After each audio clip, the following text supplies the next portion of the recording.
Welcome to The Stacks, a podcast about books and the people who read them. I'm your host, Tracy Thomas. Today, we welcome Cole Cuchna, who is the host of one of my most favorite podcasts, Dissect.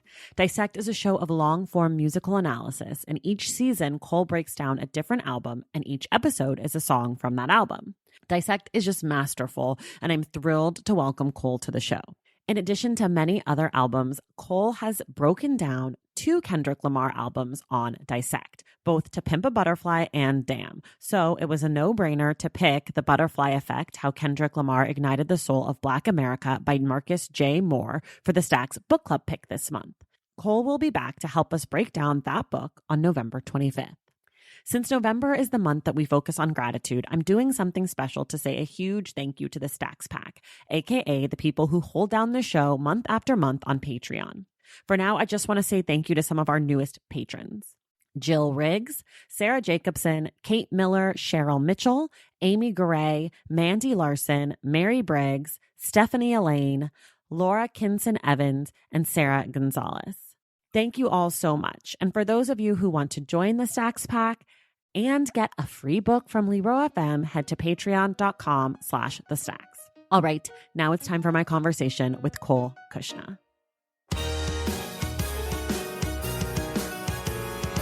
All right, everybody, I'm so excited. If you've listened to The Stacks, you've heard me talk about one of my favorite podcasts, a music podcast. It's called Dissect. And today I am just thrilled. We have the host and creator of that show, Cole Cuchna. Cole, welcome to The Stacks.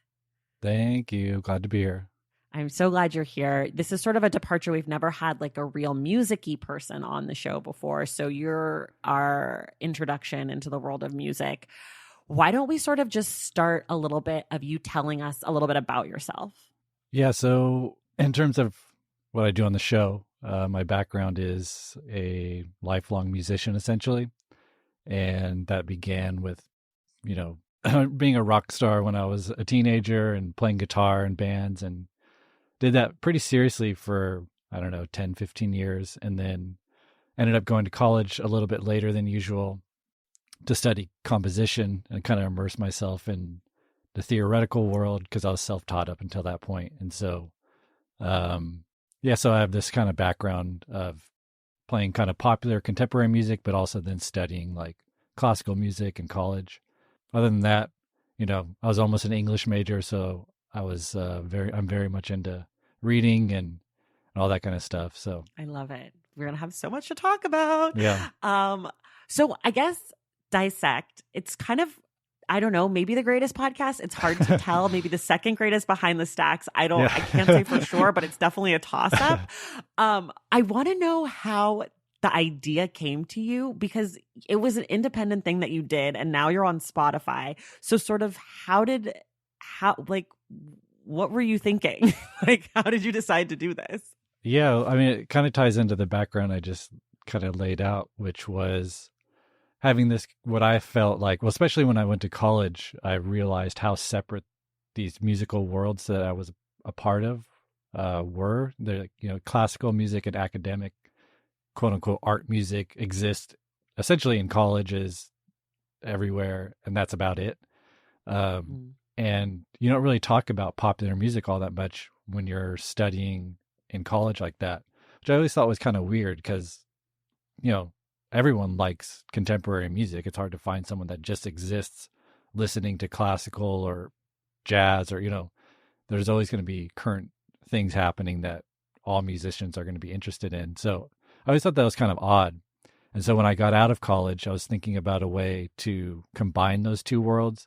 The first iteration was a little solo project that I did, was supposed to be like classically inspired electronic music. But at that point, I didn't really feel like pursuing that anymore. I just had a kid and I just couldn't see myself like touring or anything anymore.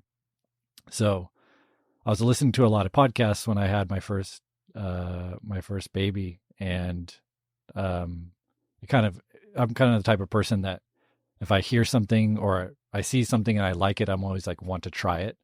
So I was like, if I were to start a podcast, what would it be? And at that time, Kendrick Lamar's To Pimp a Butterfly had just came out literally the day after my daughter was born.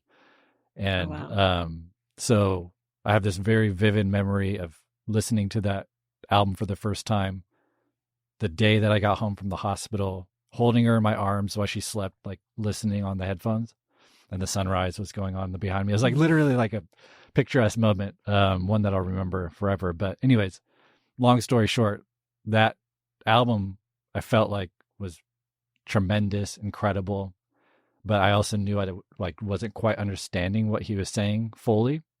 And so I was like, the only way I'm going to understand what he's trying to say is to like study that album like I used to study like a Beethoven symphony or something. So again, long story short, I was like, well, what if I just wrote it and then recorded it as a podcast? And that's essentially how Dissect was born. And so if anyone that hasn't, or maybe you'll do it in the intro, but just describe what the show is or whatever. But anyways. Why don't you describe it? You'll do a way better job than I would do. Yeah. I mean, I've talked about it before, but I think that I get so excited when I talk about it that I'm like, it's just this really great show. And like, we talk about music. Yeah. I mean, essential premise is simple. Every season we dissect one album, and every episode from that season digs into the lyrics and the music of one song from the album. So ends up being a 15 to 20 episode season on a single album, just dissecting really like the music and lyrics, but doing all that to really try to get to the heart of the themes and what the artist was trying to say, which is essentially the same approach that you can take to any art form, books included. Right.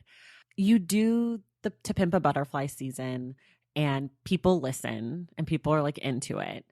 And not that many. Not that many. Yeah. But then you do the My Beautiful Dark Twisted Fantasy, right? That was your second season. That's when I started listening. And then we went back and listened to Pimp a Butterfly. But I guess my question is like, you do it, not that many people listen, but you just love doing it. So you're like, let me do it again. Or are you, your daughter's a year older and you're like, she's learning how to walk. Like, let me just put on this album. And you're like, another sunrise. Like, how did you decide to keep going? Like, I'm curious how it grew and became what it is, because now it's like a huge deal. You're on like New York City subway stops and like in Times Square and shit. And like everyone knows about it. I mean, not everybody, but everyone I talk to, I tell them about it. Yeah, it's, well, I mean, yeah, there wasn't that many listeners for season one, but I really loved doing it. That was definitely like the biggest factor of me even continuing it. But there was like enough people listening, and the feedback, especially that I got from that small audience, kind of let me know that I was onto something. And I always had this kind of lifelong goal of doing something with music as a career. And so I don't know if I was really thinking about it that seriously at that time, but it was definitely enough motivation, aside from me just liking to do it, to do another season. And that's the season 2 is pretty much where everyone that's at least been listening for a while found Dissect, partly because Kanye is so magnetic and people are so passionate and he has a huge audience, especially at that time. Things have changed a little bit since then, but still he has a very passionate base. So yeah, I think midway through season 2, I was like, okay, I actually think this could be something that I do. I was working a full-time job while I was producing Dissect at night after my small baby went to bed. And so I was, just got contacted from multiple kind of podcast companies or networks and wanting to do something with the show. Spotify ended up calling pretty near the end of season 2. Had the best kind of offer where I was able to just quit my job after season 2 and just do Dissect full time, which is what I've been doing. And it's still really surreal every single day that I get to wake up and just like think about and write about music. It's like really weird still. Has doing the podcast changed how you listen to music, or are you always sort of dissecting music if you're listening to an album for the first time? Like, as someone who has that background in music theory and composition and all that stuff, are you listening to music totally differently than everyone around you? Yeah, I would say I have the ability, I guess, to turn it on and off if I want to. Because one thing that I fear about being overly analytic with music or any art form is that you kind of lose the reason why you started doing it in the first place, which is like just the visceral emotional feelings that conjure up when you listen to music. And that to me, over any meaning, message, any extra whatever, like that's still the most unique and important quality about music, is that it touches us in a way that I don't think any other art form can. Mostly because it's so abstract. It's like you don't see it, you can only hear it. So there's so much going on in your mind, that I just think it's like an experience like, you can't get anywhere else. So that being said, I try to enjoy music on that level as much as I can, but also if I really like a song, it's inevitable for me to go, well, why do I like this? And then start picking it apart. But mostly the music that we choose on Dissect does that top level visceral kind of quality, but also has a larger message. And that's kind of what I try to do, is just one, what is that message? And then two, how did the artist use music to convey that message? Do people email you or whatever, DM you and tell you that you're wrong all the time? No, very few times actually. Some people offer like an alternative interpretation. I assume most people that think I'm getting it wrong all the time just don't listen and then wouldn't take the time to bother me. Sure. So, well, people on the internet are assholes. I just ask that because I feel like sometimes you offer up, sometimes what you present on the show is like very specific, like this is a sample of this, or like this image is this, or whatever. And then sometimes it's like, I think it's X, Y, and Z. So I was just curious if people come back to you and like, Cole, no, it's obviously ABC, idiot, because the nature of the internet. Oh yeah, I definitely get like, oh, you're reaching there, which I get. Like that's something that's always on my mind. I don't want to lose credibility in the show where I'm presenting these outlandish theories just to make the show interesting. That's what I try to avoid, because that undermines any credibility that I would have. So if I'm presenting an idea, it's usually because I've either thought about it or there's enough evidence around it to like, at least in my mind, validate that idea. But, I use words like it seems like, or it appears like, just to make sure that it's like, yeah, this is obviously an interpretation and it's not the end all be all. It's just my interpretation. Right. And has it changed a lot for you, the actual process of making the show, having a much bigger team around you? Like, are other people participating in the dissection, or is that still mostly you doing that and they're supporting you more in non-creative ways? Yeah, I mean, I would say mostly non-creative, generally speaking. Spotify's been great about offering support with just like logistical stuff, promotion, all that kind of stuff. In terms of creative, they've allowed me all the creative control. But I have brought in the past couple seasons collaborators in terms of writing. So season 5 was the first time I did that on Kendrick Lamar's Damn. And I brought in Femi Olutade, and he wrote actually the majority of that season. And that I've kind of continued that process each season, is bringing in someone, usually that's a kind of a pre-existing, what I would call an expert on that particular album, that has put in the time to really think about it. And then we can kind of collaborate on ideas and interpretations and just get more than one mind wrapped around, the lyrics, especially. I haven't really brought in another musician. It's mostly been like the lyrical stuff, and I usually take care of the music part. But yeah, that's been a really fun part about the show's growth. I mean, I still record in my closet, you can see right now. So it's like, in terms of like production, it's still pretty small scale, which I kind of purposely have kept it the way that it started almost. But also, yeah, it's been really cool to collaborate with other thinkers. Do you know if any of the artists have listened to any of the seasons? I don't. Yes, I definitely know some have listened. I've never talked to or heard like personally from an artist, but I've heard from people close to them, some of them, that they have, one, at least know about the show or have listened to it. So that's interesting. Yeah. I would think that they would all want to listen and be like, gotcha.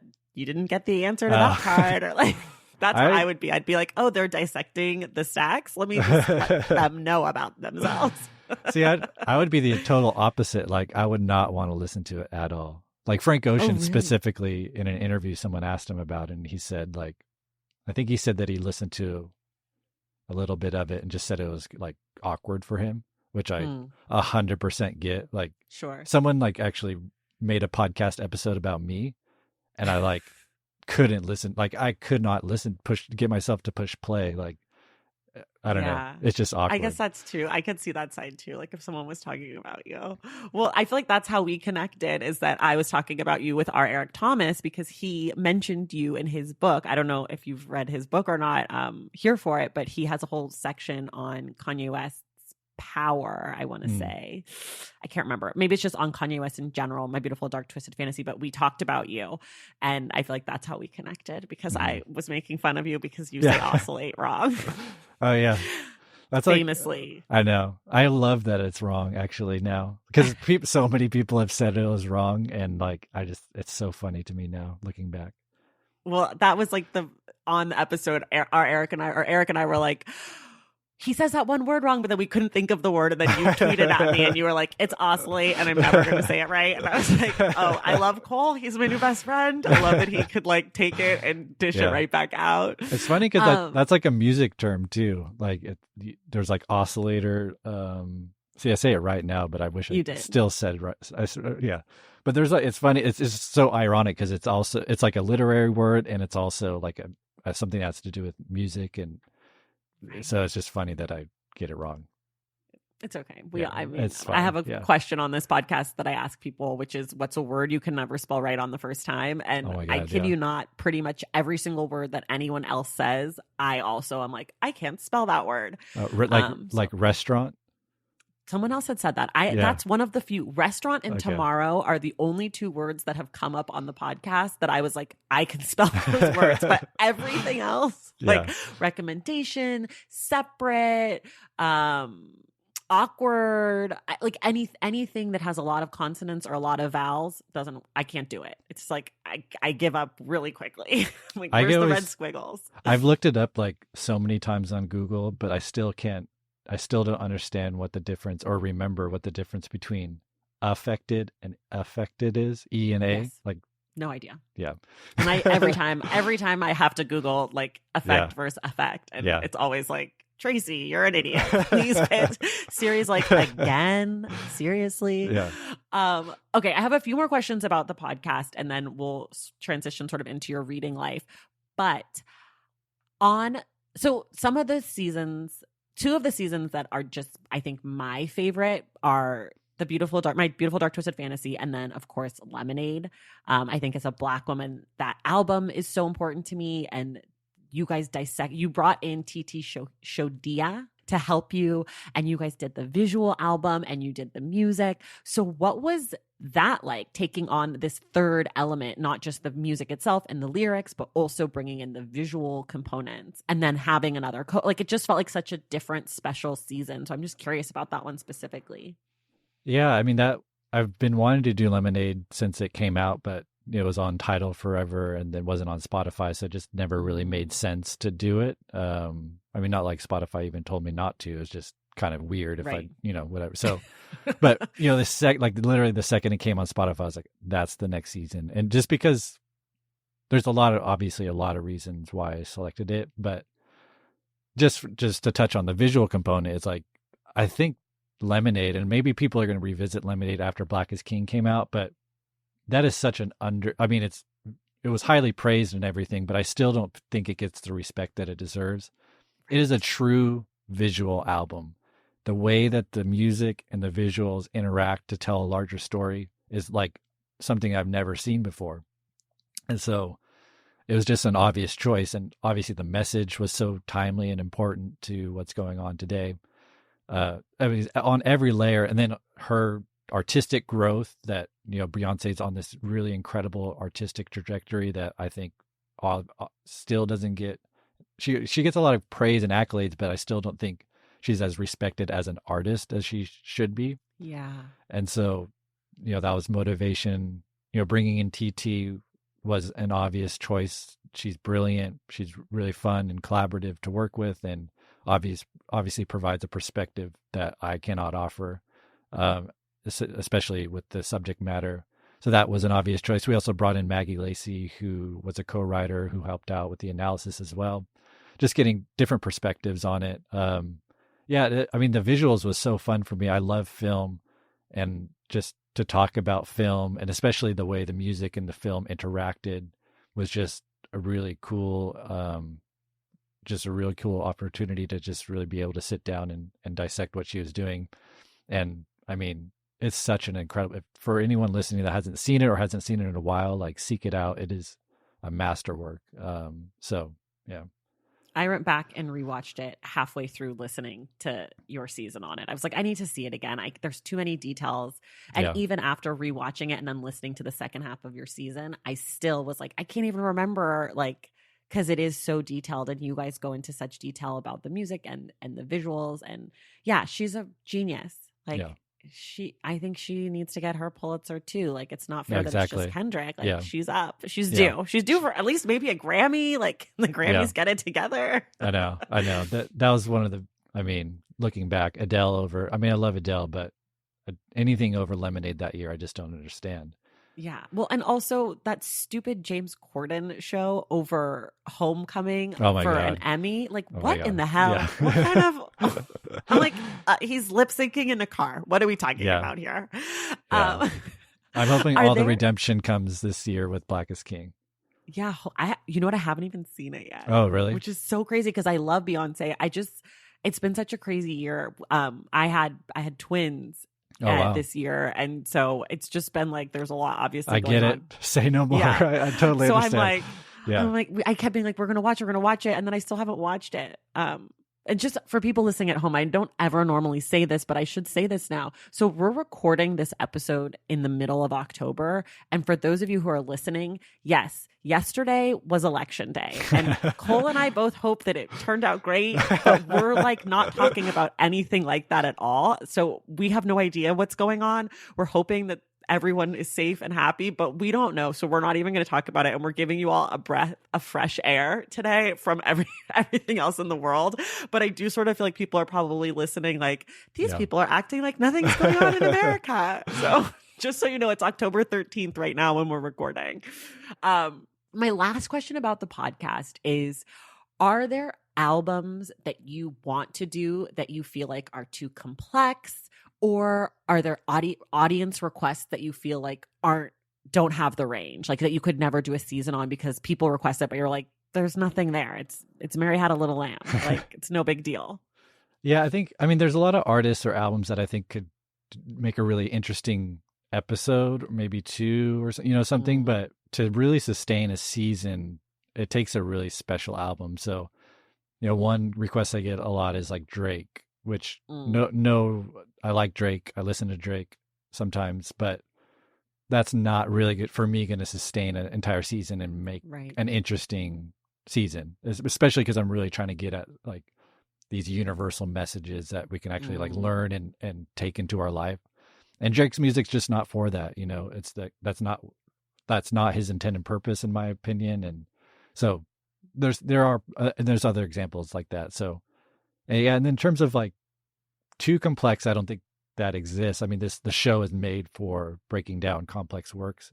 I would say there's an audience issue with some more obscure or more indie or underground artists that maybe I would like to cover, but just doesn't have the reach to, like, maybe in terms of my own listenership, I have to be mindful of like what people are interested in. So I can't choose like an obscure, like I'm not at the point where I feel like I could like break an artist, I'm still pulling in big artists because part of that is just the fact that, only a certain segment of a person's audience is going to be interested in a, 13-hour analysis of that album. As much as you might love it, it's still going to be a small segment. So if I choose an artist that's already starting out smaller, that means my listenership is probably going to be smaller too. So there's some strategy in that part of it too. Is there any chance that you would do something that's not hip hop? Yeah, I mean not that Beyonce's hip hop, but like. Yeah, I mean we've done Beyonce, Frank Ocean, Lauryn Hill. They're they flirt with it, but I wouldn't consider them hip hop. Yeah, You but wouldn't consider Lauryn Hill hip hop?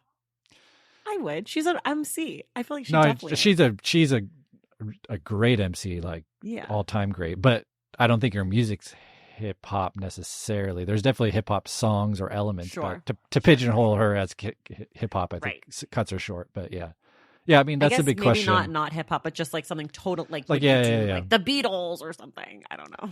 Yeah, I mean, I try to pick one reason why there's many reasons I stick within this kind of genre or world is like the Beatles or even like Radiohead, my favorite band.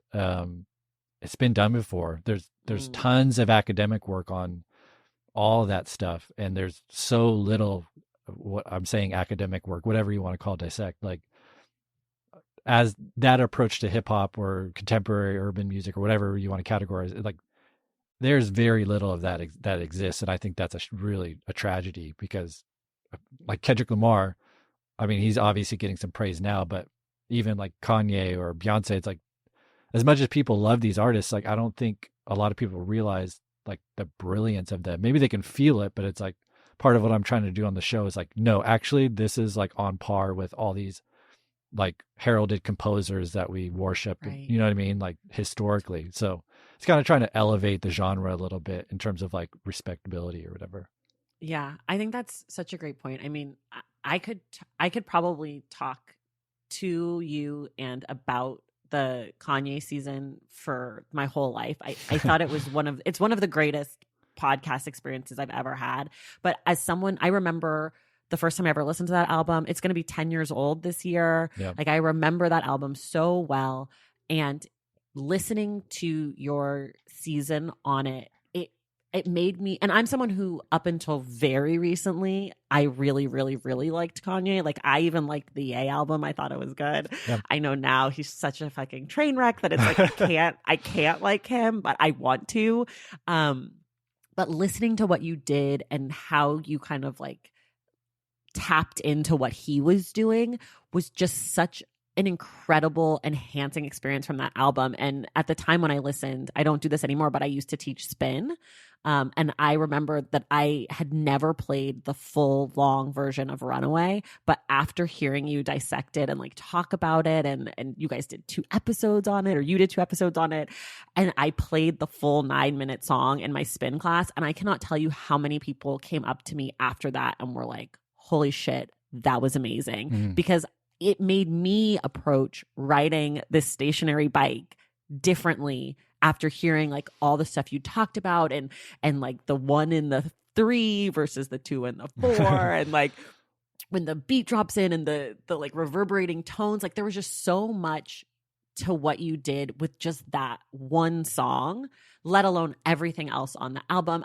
It really, it's not that what you do elevates the work, but what you do allows people to appreciate the work, because I think we're conditioned to think that like urban music or Black music or whatever is almost like accidental, or that it's almost like comes natural to Black people, right? Like that there's no artistry in it. And I think that like you were getting to that with Beyonce, but what you do with the podcast is like actually call out all of the thoughtfulness and all of the intentionality and all of the layers of brilliance.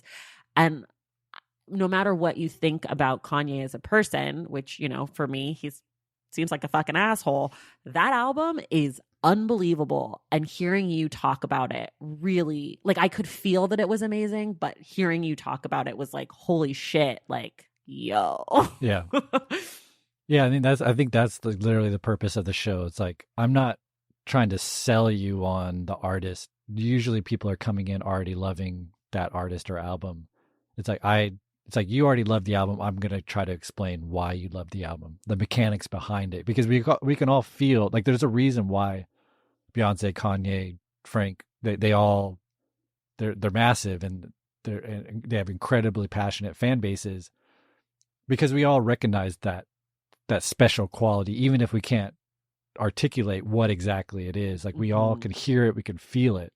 And so all I'm trying to do is just like, break down like how, the mechanics behind it, how these artists go, because people forget, like just to your point about it comes naturally, it's like they're sitting in studios a lot of the time for months, years, thinking, working, shaping these songs. Like there's so much intentionality that goes into this, just like any other great art form. Right. And so to me, it's like disrespectful to listen to an album and just kind of passively, or especially if you love it, like the people take so much time to offer these great works for us, and I feel like it's like an obligation to kind of like give back a little bit. Yeah, that's so true.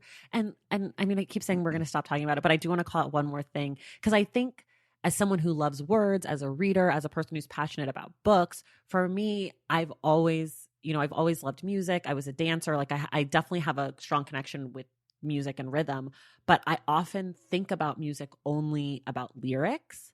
And so this podcast, Dissect, what you also do is it really made the music part make a lot more sense to me. Like I'm thinking specifically right now of Kendrick's verse on Freedom, and you guys kind of break down the rhythmic elements of that countdown part of, I don't want to spoil it because I want people to go listen, but that was like a total mind-blowing moment, because I'm like, oh, I've always loved that part. I've always loved like moving my body to that verse. Like it's always felt very like I can't sit still, but I didn't quite understand what was going on. And then you explain it and I'm like, oh my God, it's so brilliant. Like, yo. So for those of you who haven't listened or aren't familiar with the show, and if you like, I mean, you've done you're doing Childish Gambino right now. You've done 2 Kendrick, you've done Kanye, you've done 2 of Frank Ocean's in one season, Beyonce, Lauryn Hill, and then you've done some you did like a little mini Kanye thing with his latest album. Oh yeah, just a 1 episode kind of conversation piece, yeah. But we're actually working on a mini series on Black is King too, with the same team from Lemonade, so that'll be out. I have to now watch January it for sure. Yeah. January. Okay. But yeah, if you've not listened to the podcast, I first of all, why aren't you listening to me when I tell you guys like every few weeks to listen to it? 'Cause it comes up all the time. But you just have to. It's so good. I don't know if you've listened to this episode of the podcast, but we had Maurice Carlos Ruffin on, who's a fiction writer, and he wrote a book called We Cast a Shadow. And he talked about how I asked him what sort of stuff he was reading and watching and listening to. And he talked about how he was listening to Kanye West, My Beautiful Dark Twisted Fantasy, as he wrote the book. And cool. I was like, you have to listen to the podcast. And I never followed up with him, but I feel like you should read his book and see what you think of it, because he's like, I had it on repeat. And the book is sort of like a dystopian, speculative fiction about this young mixed race Black and white child in Louisiana, sort of in the future, New Orleans, police brutality, etc. It's really good and weird and cool, and it totally feels like the album. So I would be curious to hear what you would think of that. Interesting, yeah. Okay, we're gonna take a quick break and then we'll be right back. Valentine's Day is upon us, and I've got love on the brain. Love for books, duh, of course. Hello. Did you forget what podcast you're listening to? I love bringing you all great reads, exclusive author interviews, and behind the scenes book gossip. But I can only do that with your support over on Patreon and Substack. Our Stacks Patreon community, also known as the Stacks Pack, is where you can go for book club meetups, a private, very active Discord, and a year-long mega reading challenge to help you achieve all your reading goals. Plus, you also get that monthly bonus episode. Now, over on the Substack, you can subscribe to my newsletter, Unstacked, where I keep the book conversations going. I also give you a healthy dose of sports and pop culture, definitely some hot takes happening over there. And again, that bonus episode. If you don't have a few dollars to spare, don't worry. There are free options on the Substack and the Patreon to get you a little extra Stacks magic. Making this podcast is a total team effort, and by supporting my Patreon and my Substack, you allow me to support my amazing team that makes the show possible every single week. So if you or your friends are looking to meet other book lovers and support this indie podcast, come hang out with me on Patreon, Substack, or both. I would love to have you. And since we're talking about love, you can gift subscriptions to the Patreon and the Substack for that special reader in your life. For the Stacks Pack, head to patreon.com/thestacks. And for the newsletter, head to traceythomas.substack.com. And also, there are links to both in the show notes. Okay, see you in the Stacks. We're back with the segment of the show that I never prep guests for, so I'm springing something on you, Cole. I hope you don't hate me. It's called Ask the Stacks. Someone has written in asking for a book recommendation. I'm going to read you what they said. I'll give them a recommendation, and then you give them a recommendation. Okay. And for those of you who want recommendations, you can email what you like, what you don't like, what you're looking for to askingthestacks@gmail.com. Today's Ask the Stacks comes from Sachi A. Sachi says, I love this segment of the podcast, and I wanted to send in a request. I'm definitely more of a fiction reader, but have recently started reading more nonfiction after hearing so many great recommendations from you and others. When I dive into nonfiction titles, I usually pick up memoir because I love having the narrative story/connection to a person. Other nonfiction titles outside of memoir have intimidated me, but based on your recommendations online and on the podcast, I've picked up and loved titles like The Warmth of Other Suns, Stamped from the Beginning, and Bad Blood. What are narrative nonfiction titles or other nonfiction titles that grab readers would you recommend I pick up to help with my intimidation of nonfiction books? Okay, Sachi, I will go first. I'm going to give you 3. Cole, you only have to do 1 unless you have more. The first one I'm going to tell you is called To the Bridge by Nancy Rommelman. It is sort of a true crime book about a mother who throws her 2 children off of a bridge, which sounds horrific, and it is, but it's really well reported by Nancy. She was pretty much on the ground in Portland, because that's where she lives, when this happened from the beginning. So she was reporting on this story for a long time. And so it's all about the story and what happened in this family, and it's really great. My next suggestion is called American Prison. It's by Shane Bauer, and it's he is a reporter. He's famous or infamous because he was one of the hikers who was like imprisoned in Iran like a few years back. He was hiking and they got in trouble. Anyways, this book, he takes a job as a prison guard to report on it. And he was a writer at Mother Jones at the time, and it's his examination in a for-profit prison in Mississippi, maybe he's in Louisiana, I can't remember, but it's fantastic and like super hard-hitting and intense. And then the last one is called Underground, and it's by Haruki Murakami. You may have heard of him, and the book is about the sarin gas attack in Japan and Tokyo in the 90s. And it's sort of this great, crazy story, but it's got really strong writing, of course, because it's Murakami. So if you like his work, it's very different than his fiction, but it's still got that really great, strong voice. So those are my suggestions for you. Cole, what intensely amazing nonfiction do you have for Sachi? I mean, the obvious one is In Cold Blood, I think, Truman Capote, which I think everyone should read at some point. It's a classic. Beyond that, I mean, it's not in this vein, but one that came up in my mind is just in terms of nonfiction with a story is Bob Dylan's. I think it's called Chronicles, but it's like an autobiography. I don't know if it's technically an autobiography, but it's written by Bob Dylan, and it kind of goes through his early career. But he's obviously very poetic, and I don't know if I would say he takes creative license. He's just very entertaining, and he's a great writer.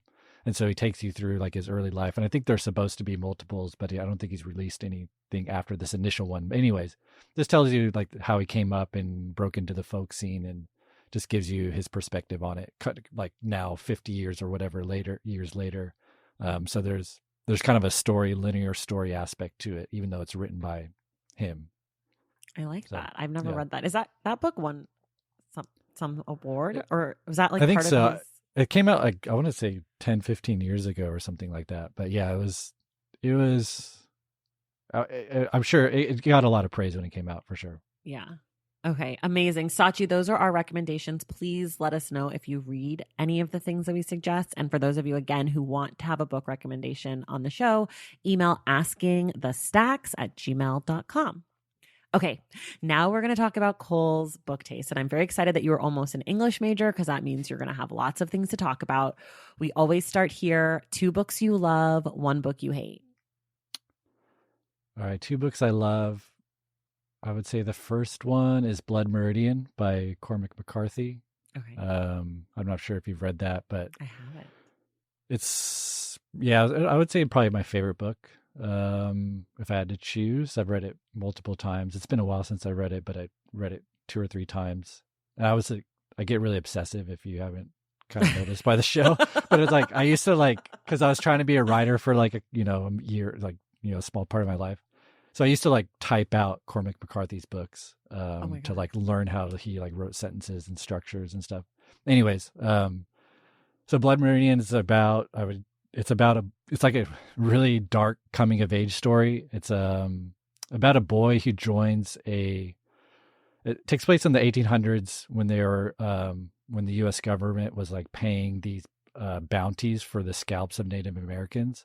And so this boy, it's fiction, but it's based on things that actually happened. This boy joins this pretty grimy group of bandits that go around doing that. And it's him essentially figuring out how dark human nature can be. I would say it, if I could explain it in a nutshell, but I don't know if you've read anything by Cormac McCarthy, but his prose is just gorgeous, dark, existential, all the things I love. So that would be probably my first choice. What's another book I love?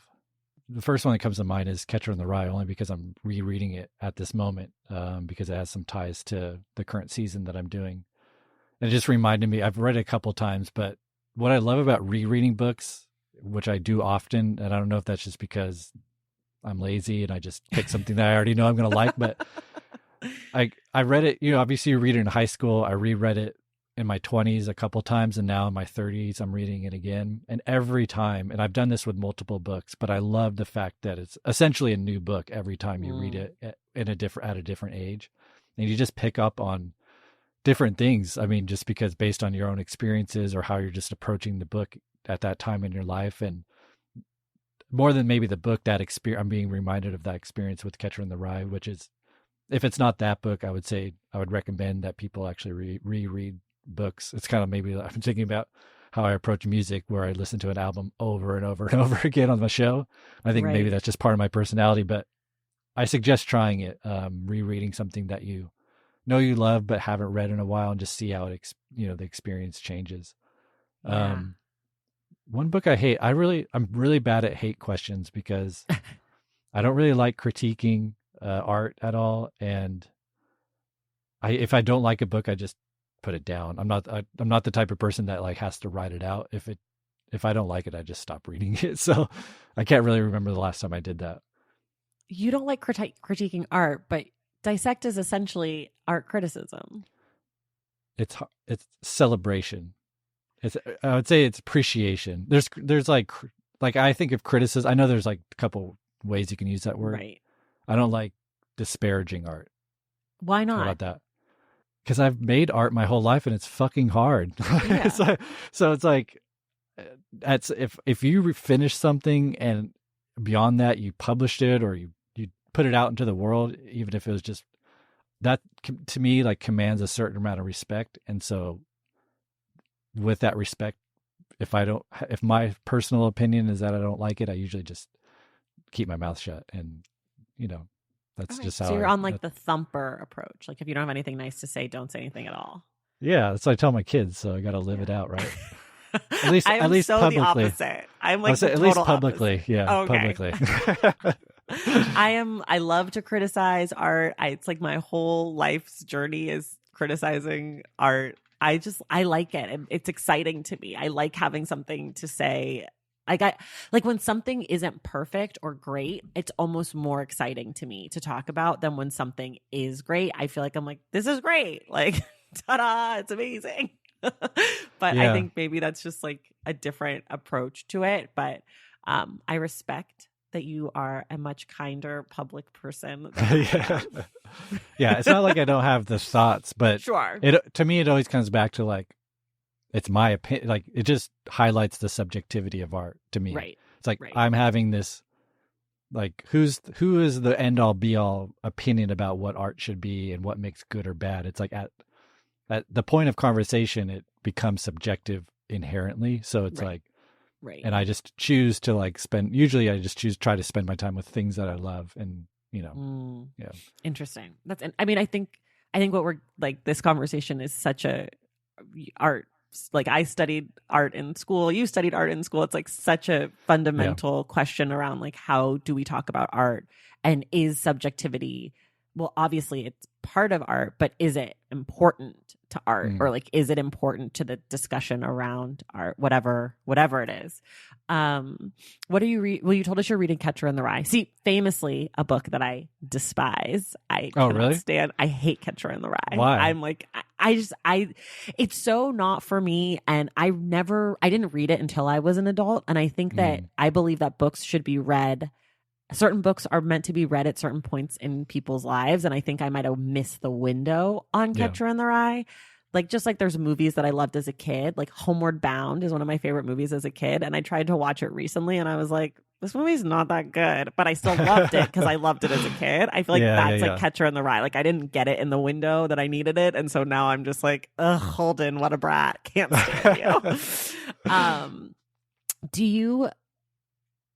Are there any books that are on your list that you're looking forward to reading? Yeah, I mean, at the time of recording, it's definitely the Kendrick biography that we're going to talk about later. I don't know. Let's see, what else am I looking forward to reading? Do you know Homegoing? Yes, yeah, Jesse. Yeah, Jesse? Jesse, yeah. So that's one I downloaded recently. And a friend of mine sent me Michael Bundalo, who he actually worked on the Lemonade season of Dissect, sent me that book, the physical copy, but I just moved a couple months ago, so most of my physical books are in storage, sadly. And so I'm using an app. Anyways, yeah, I'm looking forward. I've heard nothing but great things about Homegoing, so I'm really looking forward to that one. But sounds like you've read it. Yeah, I read it in 2017, and I just finished her other book, Transcending Kingdom, that just came out this year. I finished that yesterday. How do you pick what to read next? Are you reading reviews? Is it all from friends? Are you just like in the bookstore browsing? What does it look like? Yeah, usually just the nature of Dissect is so all-consuming that I usually try to find books that relate thematically to the season, which is, again, why I'm reading Catcher in the Rye, because Childish Gambino cites it in a few different ways in the Because the Internet project. Most famously, if you're familiar with the hat that he used to wear during that time, it's a reference to Holden Caulfield's hat. So it's like I try to find these kind of strings to whatever I'm thinking about, because once I'm kind of dissecting a project, the themes of that album, I'm really trying to like just immerse myself in all ways. So film and books especially, I'll try to find. So like last season, I picked up basically all of like Toni Morrison's books for Lemonade, because obviously a lot of overlaps and parallels in terms of thematically there. So that's usually, at least at this point in my life, how I've kind of selected books. In the past, I think this is even the artists that I'm drawn to for Dissect even, is I'm usually attracted to like the big, kind of more the staples, like, so like if it's more like, what author am I going to read next, and then I'll work through like the majority of their catalog. So like if I want to read Ernest Hemingway, I'm going to read like 10 Ernest Hemingway books in a row and just like really understand what he was contributing. And the same thing is like I got into like a noir kind of Dashiell Hammett phase, and I just read like 10 of those in a row. So I'm kind of immersive in that way. This is now becoming a theme of this podcast, where I just obsess about one thing forever. But that's usually my approach. Is that how you are with food too? Are you one of those people where it's like you'll have something and you love it and you'll eat it like every day?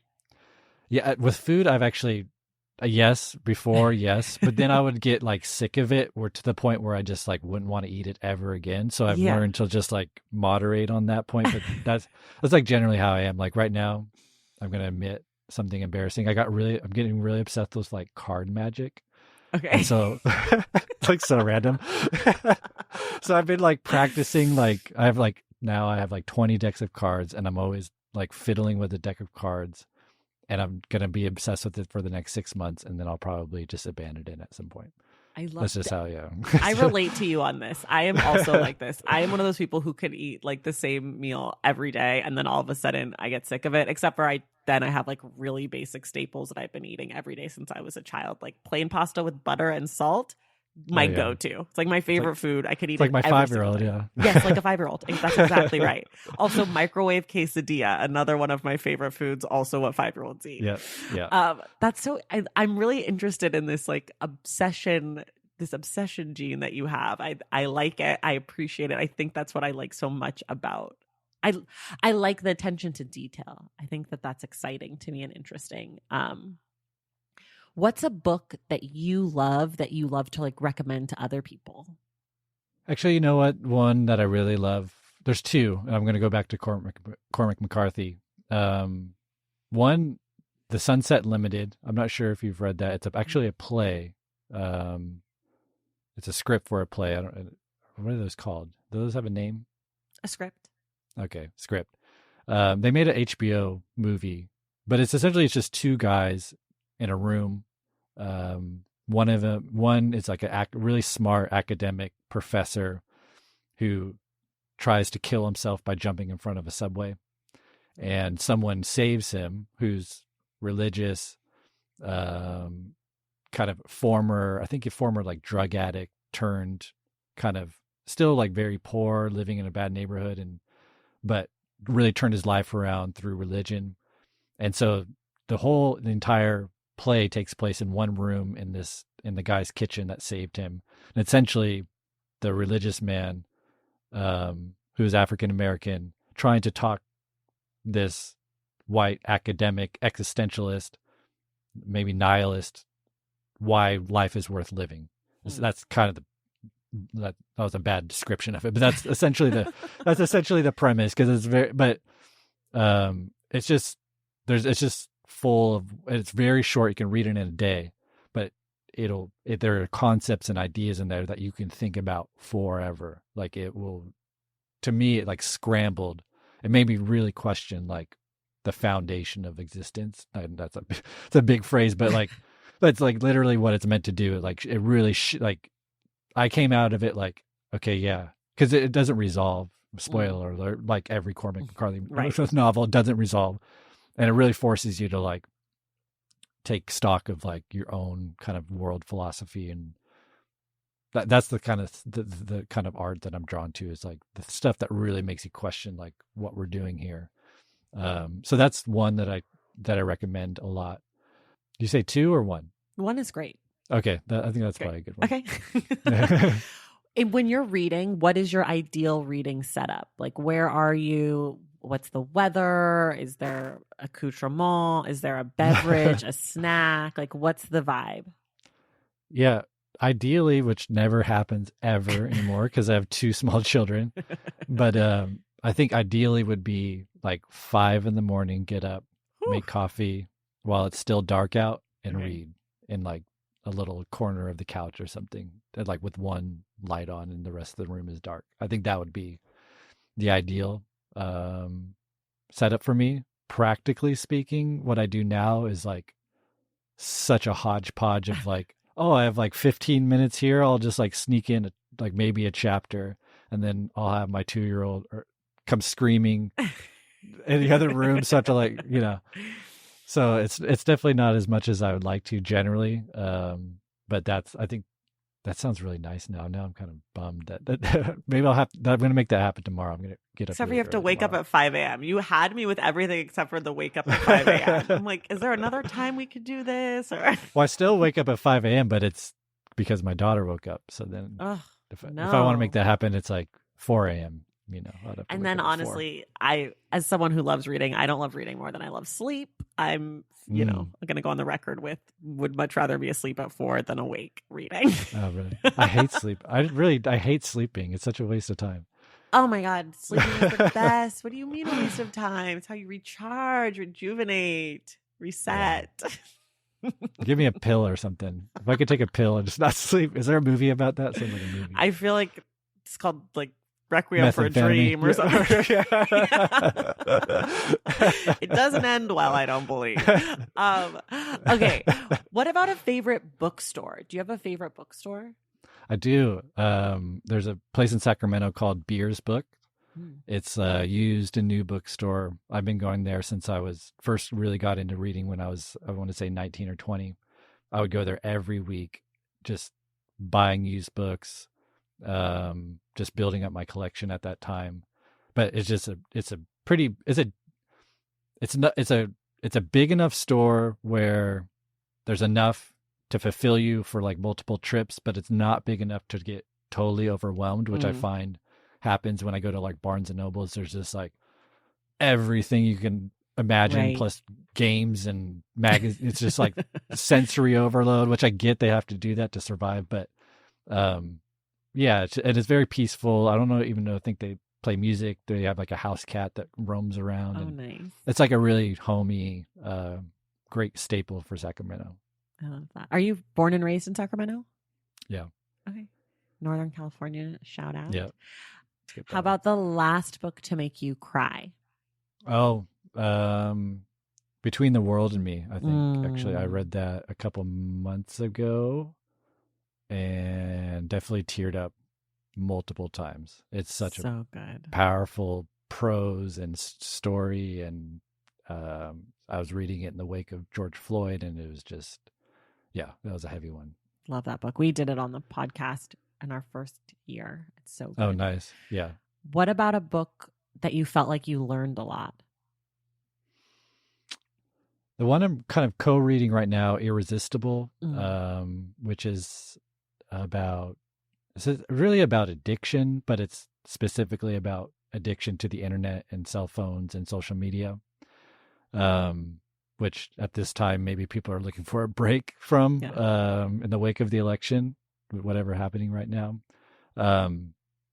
It's just there's a lot of things that are going into our daily habits that we don't think about. But one of the things I don't know if I really learned it from this book, but I'm also reading that because of the Internet by Childish Gambino, which is a 2013 album that essentially predicts all these things that are happening now with the internet.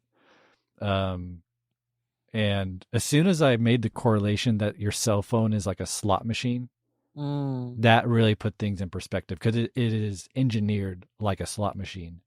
And every time I pick up my phone now, I'm more conscious of like what I'm doing with it, even though I haven't stopped using it.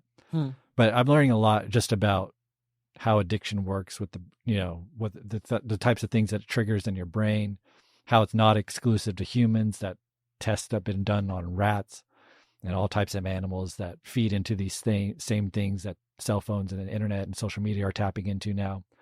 And this is something that I am trying to take more seriously. I feel like the internet like snuck up on us in a lot of ways, especially probably our age, where we remember a world without the internet, and then we had this slow evolution into using it for everything in our life.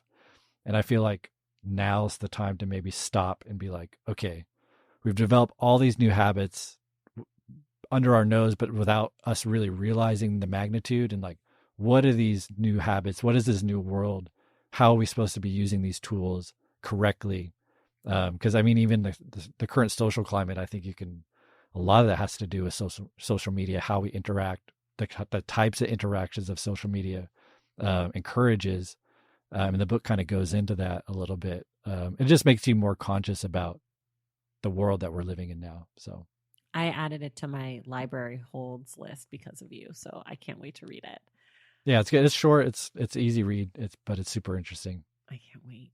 What about a book that you are embarrassed that you've still never read? Oh, well, there's a lot of the old, like the old Russian classics like Tolstoy, Dostoevsky, a lot of those longer ones like War and Peace, the brothers Karaz. I don't know. I Yeah, I never don't know know how how to to say say it whatever either, it is. but yeah. I haven't read any of those big ones. Me neither. Yeah, it's like I always told myself, because I really got into like that world, that kind of classic literature world in my 20s. But always, I was like, I'm not ready to read that. Like, I'm not old enough to read and understand that, and I'm not going to read it probably twice in my life. So I've always kind of put those on. But there's a part of me that's embarrassed because like maybe every literary person should have read them. I don't know. They're such staples. Yeah. I don't know. I don't know if it's embarrassing, but I feel you. I've never read them, but I don't think I will. We'll see. I don't know. I'm so not interested. Yeah. I don't know. What about a book that you're really proud to have read? I don't know. I don't know if I've ever been proud to read a book. I'm trying to think of one that was maybe longer that I got through that I didn't think I was going to get through. Like Don DeLillo. I don't know if you know Don DeLillo. Yeah. I think I read Underworld, which is like massive. Yeah. So maybe that, yeah, I'm thinking more in terms of accomplishment of sticking with something like that. Okay. Would be something I was proud to read. Because I don't know, what's an example for you? I usually say Executioner's Song for that same reason, because it's like 1,100 pages and I read it and I was proud of myself. Yeah. But I didn't really like it that much. As far as like content wise, I think the answer I usually give is the autobiography of Malcolm X. I'm really proud to have read that book because I love him and he's one of my heroes, and it was life changing for me and all of that. And people who are listening right now are probably rolling their eyes because our episode last week, when you're listening, was our dissection, if you will, of the autobiography of Malcolm X. So they're like, yeah. I just listened to you talk about this for an hour. Chill out. Do you have any books that people might be surprised to know that you love? I don't know if I would love it. The one that I'll bring it up only because I think the author is somewhat controversial, is Jordan Peterson's 12 Rules for Life. Oh, do you ever hear about that? I've heard about him, but I don't know. Yeah, I mean, he's obviously very polarizing. The book itself and the principles in the book I thought were very useful and very thought through and very helpful for certain people reading it. Whatever you think about it outside is whatever, but in terms of the book, I really enjoyed a lot of the discussion in that book. So maybe that one's surprising. I don't know. I try to read a broad spectrum, or even beyond reading, I try to just take in multiple perspectives, right, left, down the middle. Like I'm kind of trying, especially in this climate where things are just getting, to my opinion, kind of dangerously polarized. Sure. I'm trying to like, is there some middle ground that we can find to at least have a conversation? You know, that's kind of what I'm getting worried about, is the lack of conversation right now, and what kind of events that could lead to. It's kind of scary to me. There's a lot to be scared about. Which might be going on right now when you're listening to this. I know. I'm like so stressed out about how this episode will feel in 2 weeks, which is so crazy because in the past I've recorded episodes like 3 months out. I mean, I think the episode that came out in June of this year, we recorded in February. So like I was sitting face to face with my guest. Like we were talking about nothing to do with coronavirus, like nothing. It's like a totally different world. And so since then I've tried to keep them a little bit closer. But this November episode, I was like, wait, the Wednesday after the election, I have to have an episode of a podcast. Like, oh my gosh, I don't know if I can handle this. I'm going to ask you a few more book questions and then we'll hold until we record next time. But if you were going to assign a book to high school students, what might you assign? And you can pick the subject. It doesn't have to be for English. It could be for any class, any course you're teaching. Can I flip the question on you and make it an album? Sure. Go ahead. You can do whatever you want. I only say this because a couple of reasons. I'm going to say To Pimp a Butterfly. Okay. Because I think that is a literary work. I think To Pimp a Butterfly is a literary work. It's obviously an album, but when you really break down the story, the narrative, you can look at the lyrics and the poem that stitches together the songs as, I think, a longer piece of literary nonfiction. It has a protagonist. There's an actual story. There's a trajectory. There's coming of age. There's all this stuff. There's the racial components. And I only thought of that is because I've been trying to think of a way to make high school curriculum around that album, because a lot of teachers have reached out saying that they're using the podcast in their classes for that album, which I love. And I think it's like such an important work and I say that too, because I wish people could think about music in this way and approach music this way as the middle ground between you and the youth, because chances are people in high school like Kendrick Lamar. Right. And he's talking about, I think, things and issues that are as important as any scholarly work that they're going to read and you're going to try to extrapolate some lessons from. And if we could meet them with something, maybe not Catcher in the Rye, maybe that book is the wrong book to be teaching now in 2020. Right. Maybe there's something more relevant that kids will actually be interested in. And that's why I'm always thinking about that, specifically that album, because you can teach a history course, you could teach an ethics course. You could, through the lens of that album, you can just talk about so much and learn about so much. And I only say that because I experienced that learning myself through that album. And so that's kind of, sorry, I flipped the question on you, but I love it. That's something I would consider for sure. Please flip the question on me when the question is not as good as the answer. I feel like sometimes you just have to take control of the interview. I'm really excited because we're going to be talking about Marcus Moore's The Butterfly Effect for the end of the month. I'm excited to go back and like really listen to Kendrick stuff, because I have, but like I never listened to the full season of To Pimp a Butterfly because I was never like that into that album for whatever reason. Whenever it came out, I guess I just didn't really like, it wasn't in my world. Whereas like I listened to the season on Damn because I love Damn, and Damn like landed at a time that I could hear it. So I'm excited to kind of go back and listen to Kendrick's full, what do they call it? Full menu of songs. Discography? Discography. Oh, yeah. There's a word that's not menu. But I'm excited to go back and listen in conjunction with the book. Yeah. And then I'm going to listen to like all of your stuff on it. I'm excited because I know there's so many layers to what he does. So I think it's going to make for a really interesting book conversation to have these different mediums to discuss in relationship to the work. Yeah. Let's just do one more. We'll do the last one. I always do this one. It is stolen from the New York Times by the book. It is, if you could require the current president of the United States of America to read one book, what would it be? Wow. Between the World and Me would be a good one. I'm just trying to think what book would actually, are we forcing him like Clockwork Orange style? With I feel like the question, I always laugh because this question, they've been doing it for a long time. They definitely were doing it when Obama was a president, but I don't ever remember people having pushback on the question itself until now. And it's like people, can he understand it? Will he actually read it? Like, so my assumption with the question is that he will read it and understand the text. Yeah, Between the World and Me might be a good one, or would be a good one. The others I would suggest is The Color of Law, which is about historical redlining. I'm not sure if you're... and then The New Jim Crow about mass incarceration. I think good. That would be a suite of three that might put some things in perspective for him. Yeah, they're so... Oh my God, that's like such... It's like my kind of book trifecta, racially related nonfiction. That's like my sweet spot. So I love that. Yeah. Well, Cole, this is so great. Thank you so much for being here today. Yeah, thank you. It was fun. And Cole will be back. Let me pull up my phone so I can tell you the exact day Cole will be back. It's the last Wednesday in November. Hopefully we will know who our president will be or is. That will be November 25th, which is the day before Thanksgiving. So you're probably going to be like driving to see your family maybe, or maybe you're going to be quarantining alone and want to just hang out with people.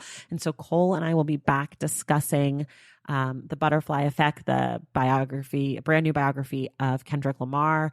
And again, I just will plug, if you haven't yet, check out Cole's podcast, Dissect, specifically the seasons on Kendrick Lamar leading up to our conversation. But again, I love the Kanye season and the Lemonade season. But you can't go wrong. There's a brand new season on Childish Gambino, who I went to college with. And I knew briefly for a moment in college, she wanted to take me out on a date. And I said no. Big regrets.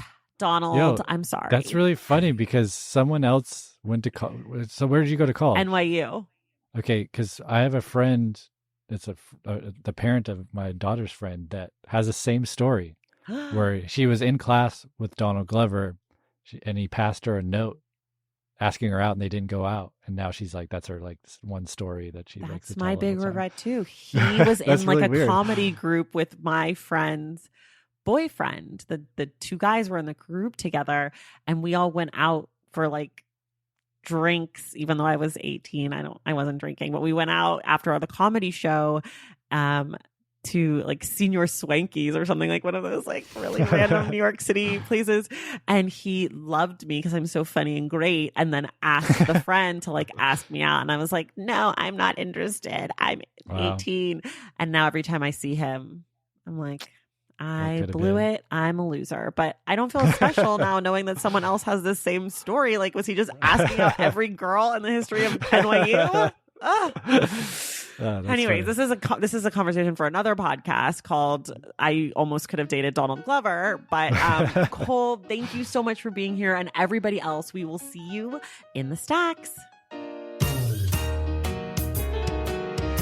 Thank you to everyone for listening today, and thank you to Cole Cuchna for being our guest. Cole will be back on November 25th for the Stacks Book Club discussion of The Butterfly Effect, How Kendrick Lamar Ignited the Soul of Black America by Marcus J. Moore. Please make sure you're subscribed to this podcast wherever you get your podcasts, and if you're listening through Apple Podcasts, take a moment to leave a rating and a review. For more from The Stacks, follow us on social media at The Stacks Pod on Instagram and at The Stacks Pod _ on Twitter. And check out our website, thestackspodcast.com. Today's episode was edited and produced by Sebastian Alcala. Our graphic designer is Robin McCrite, and our theme music is from Tegirigis. The Stacks is created and produced by me, Tracy Thomas.